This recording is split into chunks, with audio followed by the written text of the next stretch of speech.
ആരുക്കട്ടെ ചാത്തനെ കണ്ടു മതിമറന്നു അല്ലേ? ചാത്തനെ കാണാനുള്ള ആകാംക്ഷയായിരുന്നു ഇതുവരെ അല്ലേ? എങ്ങനെ ഇരിക്കും ചാത്തൻ, എങ്ങനെയാണ് പറഞ്ഞു കേട്ടതാന്ന് നേരി കണ്ടപ്പോ തോന്നി എനക്ക്. കുടിച്ചാ കിട്ടുവോ? അങ്ങനെയുള്ളൊരവസ്ഥയാണ് കേട്ടാ.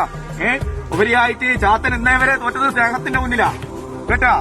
ആ പ്രാർത്ഥനയിലും സ്നേഹത്തിന്റെ മുന്നിലേ ചാത്തൻ തോറ്റിട്ടുള്ളൂ. ചാത്തൻ്റെതായിട്ടുള്ള അനുഭവങ്ങൾ ചാത്തനെ പരീക്ഷിച്ചവർക്ക് അതേ നാണയത്തിന് പരീക്ഷണം കൊടുത്തവനാ ചാത്തൻ. കെട്ടുകേൾവി ഉണ്ടോ നിനക്ക്? എന്റേതായിരിക്കുന്ന ഐതിഹ്യങ്ങൾ കേട്ടോ ഞാനിവിടെ ചൊല്ലിയിട്ടുണ്ട് അല്ലേ?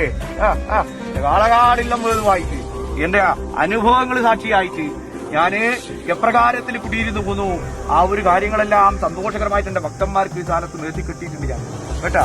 അത് പ്രകാരത്തില് എന്റേതായിരിക്കുന്ന തറവാട്ടിൽ കയറി വന്ന നിനക്ക് എന്റേതായിരിക്കുന്ന അനുഭവത്തെ വീണ്ടും പ്രകാരത്തില് പ്രാർത്ഥിക്കാനുള്ള കാലം നേരാം.